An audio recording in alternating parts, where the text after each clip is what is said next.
সিলেট থেকে পুরান ঢাকায় চলে এসেছি। ঢাকাইয়া মাইয়া সিলেটি বউ বাকরখানি নেওয়ার জন্য। এখানে সিলেটের হবিগঞ্জের মানুষ বাকরখানি বানায়, অথচ সিলেটেই বাকরখানি পাই না। এখানে এসে বাকরখানি নিতে হয়। এই যে ওরা কিন্তু সিলেট হবিগঞ্জের মানুষ। এই যে দেখেন বাকরখানি বানাচ্ছে। এই এটার একটা ব্রাঞ্চ খুলো তো, তাহলে আর আমার কষ্ট করে আসতে হইব না ঢাকায়।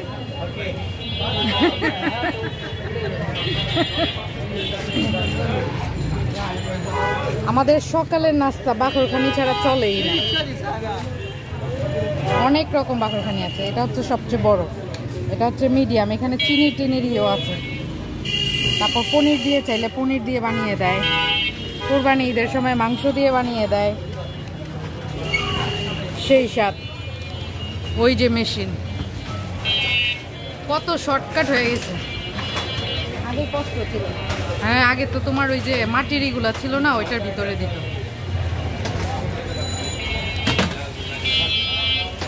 ও 2 কেজি তো কম না, অল্প করে নিলাম। নাও।